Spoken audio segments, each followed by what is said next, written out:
Pemerintah melalui Kementerian Energi dan Sumber Daya Mineral atau SDM tengah mengkaji penerapan work from home atau WFH di tengah gejolak geopolitik atau peperangan antara Amerika Serikat Israel dengan Iran. Hal ini dilakukan untuk melakukan penghematan energi khususnya BBM.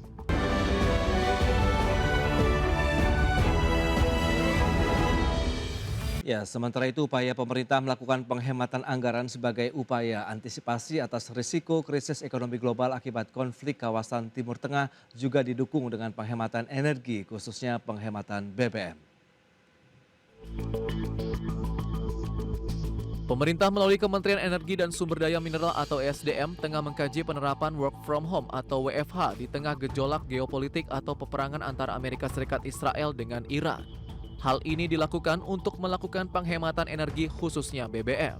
Menteri SDM Bahlil Lahadalia memastikan langkah pemerintah yang akan menerapkan work from home sebagai langkah pemerintah melakukan penghematan BBM ini juga dilakukan di sejumlah negara untuk menekan konsumsi BBM di tengah gejolak geopolitik di Timur Tengah akibat eskalasi militer Iran dengan Amerika dan Israel. Aftur juga dalam pantauan kami berkomunikasi betul dengan Pertamina juga dalam kondisi terkendali. Memang ada beberapa tangan ya. yang sedang dikaji, lagi dikaji tentang apakah kita butuhkan WFH. Tetapi menurut saya semua kemungkinan itu bisa terjadi. Yang penting adalah penghematan terhadap BBM itu juga penting. Di samping memang kita menghemat impor, itu juga menghemat pengeluaran bagi seluruh masyarakat yang ada di Indonesia. Meski demikian, Bahlil menambahkan saat ini kondisi ketahanan energi nasional baik BBM, LPG, listrik hingga Hari Raya Idul Fitri cukup aman sehingga masyarakat tak perlu khawatir dan tak melakukan panik buying akan ketahanan energi nasional. Selain itu, pemerintah juga membuka pembelian minyak mentah dari negara lain seperti Rusia dan Venezuela. Dari Jakarta, Devi Firmansyah, IDX Channel. Penghematan energi khususnya BBM dinilai sebagai upaya antisipasi risiko krisis energi global. Namun Komisi 12 DPR RI menilai ketahanan energi nasional menjadi kunci menjaga stabilitas pasokan di tengah dinamika global. Untuk memperkuat cadangan energi nasional, anggota Komisi 12 DPR RI Rohmat Hardian mendorong peningkatan kapasitas penyimpanan BBM agar ketahanan stok bisa mencapai lebih dari 30 hari. Rohmat mendorong pemerintah untuk memperkuat cadangan bahan bakar minyak nasional dengan memaksimalkan produktivitas storage yang ada. Selain itu, untuk memastikan pasokan energi dalam negeri tetap terjaga, pemerintah harus memaksimalkan produksi minyak domestik. Di sisi lain, Rohmat berharap pemenuhan cadangan energi Indonesia harus lebih kuat dalam menghadapi dinamika global agar bisa mendekati standar negara-negara lain yang ketersediaan sekitar 90 hari. Ya, tadi saya diskusi dengan Pertamina agar ketahanan energi kita ini tercapai di lebih dari 30 hari. Gimana caranya? Yaitu dengan membangun storage baru, ya. Dengan pembangunan storage baru, infrastruktur, penyehatan kantong-kantong BBM kita, ya, depot-depot kita disehatkan, saya kira bisa. Dan saya yakin ini sejalan dengan perintah Bapak Presiden Prabowo tentang kedaulatan energi, swasembada energi. Ya, Badan Pusat Statistik mencatat komoditas pangan utama seperti cabai rawit, daging sapi dan telur ayam ras mulai mengalami kenaikan harga menjelang Hari Raya Idul Fitri. Berdasarkan data BPS pada minggu kedua Maret, kenaikan harga terjadi di 222 kabupaten kota.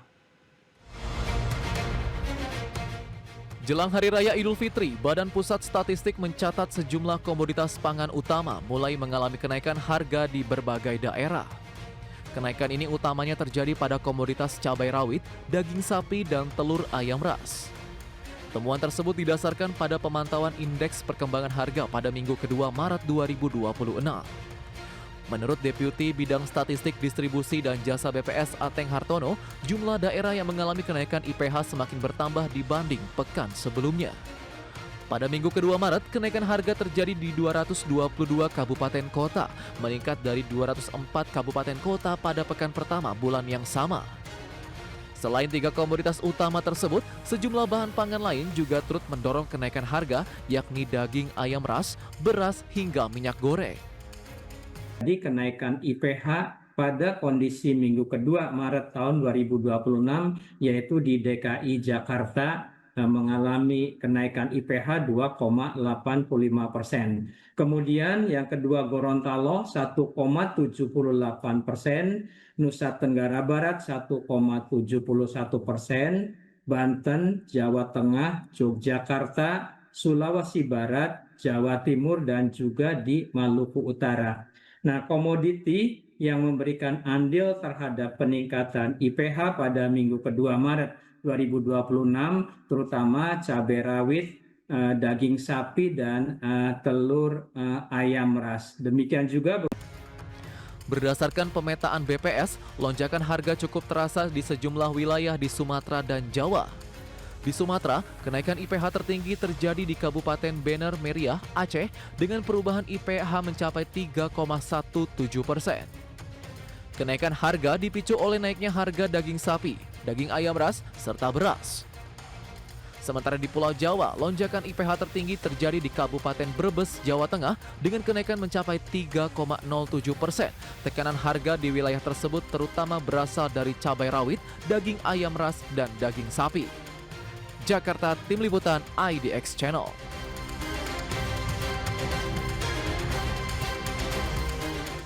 Ya, pemerintah diminta perlu menyiapkan langkah strategis untuk menjaga stabilitas ekonomi nasional di tengah meningkatnya tekanan global dan salah satunya dengan mengarahkan belanja negara pada sektor produktif sehingga mampu mendorong pertumbuhan ekonomi dan meningkatkan penerimaan negara.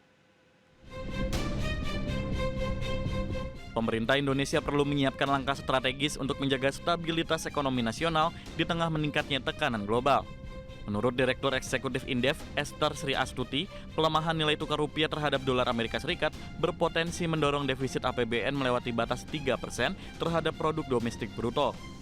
Belum lagi lonjakan harga minyak dunia yang terdampak eskalasi perang di Timur Tengah akan semakin membebani APBN. Esther menilai, di tengah ketidakpastian global, pemerintah perlu mengarahkan belanja negara pada kegiatan yang bersifat produktif yang mampu mendorong pertumbuhan ekonomi dan meningkatkan penerimaan negara. Pemerintah juga perlu memperluas peluang dari sektor-sektor yang berpotensi menghasilkan devisa. Langkah itu dinilai penting mengingat kebutuhan dolar Amerika Serikat akan semakin besar, terutama untuk pembayaran cicilan utang luar negeri serta berbagai transaksi internasional. Yang harus dilakukan adalah menggarap sektor-sektor yang memang menghasilkan US dollar lebih banyak, karena kebutuhan US dollar ini kan tidak hanya untuk membayar utang, tetapi semua pembayaran itu ekspor impor ya, dan perjalanan wisata misalnya atau perjalanan yang lainnya ke luar negeri itu juga menggunakan US dollar. Selain itu, pemerintah juga perlu memperkuat ketahanan energi nasional melalui pembangunan dan penambahan kilang minyak di dalam negeri, serta mempercepat pengembangan energi baru dan terbarukan untuk mengurangi ketergantungan pada energi fosil. Jakarta, Tim Liputan IDX Channel.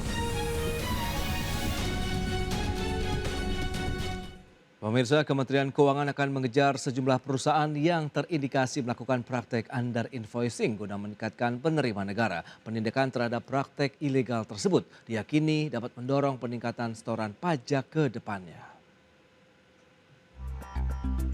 Kementerian Keuangan akan mengejar sejumlah perusahaan yang terindikasi melakukan praktik under invoicing guna meningkatkan penerimaan negara. Langkah ini dilakukan setelah pemerintah mendeteksi adanya perusahaan yang membayar kewajiban lebih rendah dari nilai seharusnya sehingga berpotensi menimbulkan kebocoran penerimaan negara. Menurut Menteri Keuangan Purbaya Yudi Sadewa, praktik under invoicing menjadi salah satu sumber utama hilangnya potensi pendapatan negara. Apalagi dari 10 perusahaan yang diperiksa, semuanya terindikasi melakukan praktik under invoicing yang merugikan negara. Purbaya meyakini penindakan terhadap praktik ilegal tersebut dapat mendorong peningkatan setoran pajak ke depannya. Pemerintah pun telah mengidentifikasi perusahaan-perusahaan yang terlibat beserta besaran indikasi pelanggarannya. Tapi yang pertama ya kita betulin perolehan pajak kita, betulin ekonominya, otomatis pajaknya naik. Kebocoran yang Pak Prabowo sampaikan itu yang akan dipangkas apa aja? Under invoicing kan banyak, kita udah mulai kejar, bentar lagi akan saya bocor dulu ya. Udah kita deteksi perusahaan-perusahaan yang mana yang melakukan under invoicing dan jumlahnya berapa. Saya pikir itu akan memperbaiki terus income kita ke depan. Ada berapa Pak jumlahnya Pak? Hah? Ada berapa jumlahnya? Berapa perusahaan yang under invoicing? Saya tes 10 perusahaan, semuanya under invoicing. Kinerja penerimaan pajak secara umum menunjukkan tren positif dibandingkan tahun sebelumnya, khususnya pada periode awal tahun 2026. Sepanjang Januari hingga Februari 2026, penerimaan pajak tercatat tumbuh sekitar 30%. Jakarta, Raharjo Patmo, IDX Channel.